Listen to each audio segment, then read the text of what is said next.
Everyone, कैसे हैं आप लोग। लास्ट के कुछ मैंने दूसरे जो स्किल्स हैं उन पे वीडियो अपलोड की थी, जैसे सेट इंडक्शन पे की थी और आपका इसमें रीइंफोर्समेंट स्किल किया था। आज की क्लास में मैं इलस्ट्रेशन के बारे में बात करूँगी।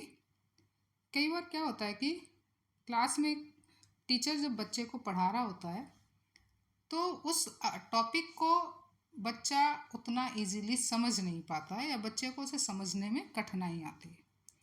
तो वहाँ पर क्या करता है टीचर जो है वो कुछ उदाहरणों का सहारा लेता है जिससे कि वो बच्चे के सामने उस टॉपिक को इजीली बता सके या बच्चे को समझ में आ सके। तो इसी को हम क्या कहते हैं, इलस्ट्रेशन स्किल कहते हैं। यानी किसी भी जो कठिन और नवीन ज्ञान है या अमूर्त ज्ञान है उसको उदाहरण की सहायता से छात्रों तक पहुंचाना ही दृष्टांत कौशल कहलाता है। तो यहाँ पर कई बार प्यूपिल टीचर जो हैं, जो हमारे बीएड के बच्चे हैं, उनको ये कन्फ्यूज़न रहता है कि क्या हम दृष्टांत कौशल को केवल स्किल ऑफ एक्सप्लेनेशन के दौरान ही यूज़ कर सकते हैं। तो ऐसा नहीं है बच्चों। अगर आप चाहें तो दृष्टांत कौशल की हेल्प से अपने टॉपिक को बच्चे के सामने इंट्रोड्यूस भी कर सकते हो, जैसा कि हम सेट इंडक्शन में करते हैं। अगर मान लीजिए हिंदी में कोई टीचर कहानी के बारे में पढ़ाना चाह रहा है किसी टॉपिक से, यानी लालच का फल, ये उसका टॉपिक है और उससे रिलेटेड जो किताब में कहानी है वो पढ़ाने जा रहा है, तो वहाँ पर वो उस टॉपिक से रिलेटेड कोई दूसरी कहानी बच्चे को सुनाकर भी अपने टॉपिक को इंट्रोड्यूस कर सकता है। तो जब वो दूसरी कहानी उससे रिलेटेड सुनाएगा तो वहाँ पर वो किस स्किल का यूज़ कर रहा है, दृष्टांत कौशल का यूज़ कर रहा है। तो इस तरह से दृष्टांत कौशल को हम वहाँ पर भी इस्तेमाल कर सकते हैं। अब टाइप्स ऑफ इलस्ट्रेशन की अगर हम बात करें तो दो तरह का दृष्टांत होता है, यानी उदाहरण हम दो तरह से उसमें दे सकते हैं, अशाब्दिक रूप में भी और वर्बल यानी शाब्दिक रूप में। तो नॉन वर्बल इलस्ट्रेशन में अगर मैं बात करूं तो वहाँ पर टीचर जो है बच्चे को कुछ रियल ऑब्जेक्ट्स दिखाकर, कुछ मॉडल्स का इस्तेमाल करके, कोई डायग्राम बताकर या मानचित्रों के द्वारा या कोई प्रैक्टिकल नॉलेज देकर, यानी प्रैक्टिकल प्रेजेंटेशन करके भी बच्चे को उस टॉपिक को आसानी से पेश कर सकता है। जैसे मैं प्रैक्टिकल प्रेजेंटेशन की अगर बात करूं तो साइंस में क्या है, बच्चे को हम ये कहते हैं कि हवा हमें दिखाई नहीं देती है लेकिन हमारे चारों तरफ हवा है। अब बच्चे को ये समझाने के लिए वो क्या कर सकता है, एक प्रदर्शन कर सकता है, एक प्रैक्टिकल दिखा सकता है कि ग्लास में पानी लेकर और उसमें मिट्टी डालता है तो कुछ बुलबुले ऊपर आते हुए उसे दिखाई देते हैं। तो वो बुलबुले क्या हैं, वो मिट्टी के कणों के बीच में जो स्पेस है उसमें जो हवा भरी हुई है, जब पानी में मिट्टी डालते हैं तो वो हवा ऊपर आ जाती है, वो बाहर निकलती है, मिट्टी पानी में घुल जाती है।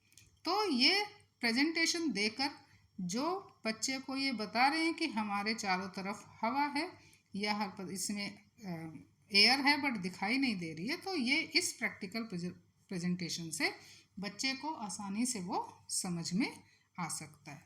शाब्दिक अगर मैं इलस्ट्रेशन की बात करूं तो यहाँ शब्दों का प्रयोग टीचर करता है, जैसे कोई कहानी सुनाता है, कोई पोयम बताता है या किसी घटना का वर्णन कर सकता है।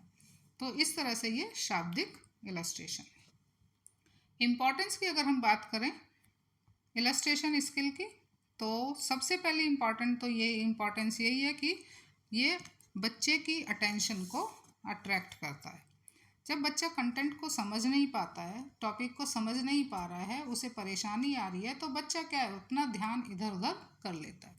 लेकिन टीचर उसी दौरान अगर एग्जाम्पल का प्रयोग करता है और उदाहरण के द्वारा आसानी से उसे समझाने की कोशिश करता है सरल रूप में, तो ये बच्चे का जो ध्यान है वो टीचर की तरफ आकर्षित होता है। दूसरा क्या है, give the concrete description to the abstract idea and thoughts. तो जो अमूर्त ज्ञान है, जिस ज्ञान के बारे में बच्चे को उसकी नॉलेज नहीं है, उदाहरण देकर हम उस ज्ञान को आसानी से बच्चे को दे सकते हैं। इसके अलावा बच्चे की वो रिटेंशन पावर को भी डेवलप करता है, उसकी याद रखने की क्षमता को बढ़ाता है। लेसन को इंटरेस्टिंग बनाते हैं इलस्ट्रेशंस, और बच्चे के अंदर ऑब्जर्वेशन पावर और जजमेंट पावर को भी बढ़ाता है। कंपोनेंट की अगर हम बात करें इलस्ट्रेशन की, तो इसमें पहला कंपोनेंट है use of inductive and deductive approach. Teacher को हमेशा इलस्ट्रेशन में डिडक्टिव और इंडक्टिव अप्रोच का इस्तेमाल करना चाहिए, आगमन और निगमन विधि। दूसरा, use of simple and relevant examples. जो भी टीचर एग्जाम्पल दे रहा है वो साधारण होने चाहिए और टॉपिक से रिलेटेड होने चाहिए। रोचक होना बहुत आवश्यक है उदाहरणों का। अगर इंटरेस्टिंग एग्जाम्पल्स नहीं है तो बच्चा जो है उधर अपना ध्यान नहीं देगा। इसके अलावा उदाहरणों की व्याख्या के लिए उचित माध्यमों का प्रयोग होना चाहिए, यानी जो उदाहरण वो दे रहा है उसको, उसके लिए उसने क्या माध्यम प्रयोग किया है, क्या उसने वो कुछ प्रेजेंट करके दिखा रहा है वो माध्यम यूज़ किया है, प्रेजेंटेशन का माध्यम यूज़ किया है, या कुछ पिक्चराइजेशन करके उसे कोई डॉक्यूमेंट्री फिल्म दिखानी है। तो ये सारे माध्यम जो है टीचर डिसाइड करेगा कि उन उदाहरणों को उसे बताने के लिए किस माध्यम का प्रयोग करना है। आगे बढ़ने से पहले हम यहाँ इंडक्टिव और डिडक्टिव अप्रोच के बारे में थोड़ा बात करेंगे। इंडक्टिव यानी आगमन और डिडक्टिव यानी निगमन। तो अगर मैं आगमन विधि की बात करूँ इंडक्टिव अप्रोच की, तो ये हमेशा विशेष से सामान्य की ओर चलती है, यानी इसमें हम बच्चे को पहले उदाहरण बताते हैं, उसके बाद नियम बताते हैं। निगमन विधि यानी डिडक्टिव अप्रोच, ये सामान्य से विशेष की तरफ, यानी यहाँ पर पहले बच्चे को नियम या सिद्धांत बताए जाते हैं और फिर उससे रिलेटेड उदाहरण दिए जाते हैं। तो इन्हीं विधियों का इसमें टीचर को इलस्ट्रेशन में प्रयोग करना है। अब अपने इलस्ट्रेशन को कैसे इफ़ेक्टिव बना सकता है एक टीचर, इसके लिए टीचर को क्या ध्यान में रखना चाहिए, उसे जो भी एग्जाम्पल या जो भी उदाहरण बच्चे के सामने वो दे रहा है वो सिंपल होने चाहिए, कॉम्प्रिहेंसिबल यानी बोधगम्य और साधारण और जो बच्चे को अंडरस्टैंडेबल हो, जो आसानी से उसे समझ में आ सके। एग्जैक्ट एंड एक्यूरेट, एग्जाम्पल बिल्कुल सटीक होने चाहिए, कंटेंट से रिलेटेड होने चाहिए। इधर उधर को अगर आप एग्जाम्पल करेंगे और कंटेंट से रिलेशन ख़त्म कर देंगे तो बच्चे को उस टॉपिक को समझने में फिर कठिनाई आएगी। और ऑब्वियसली इंटरेस्टिंग होने चाहिए, रोचक एग्जाम्पलों का प्रयोग करना चाहिए ताकि बच्चे का जो ध्यान है वो उसमें बना रहे और उसको ऑब्जर्व करके बच्चा उस ज्ञान को आसानी से सीख सके।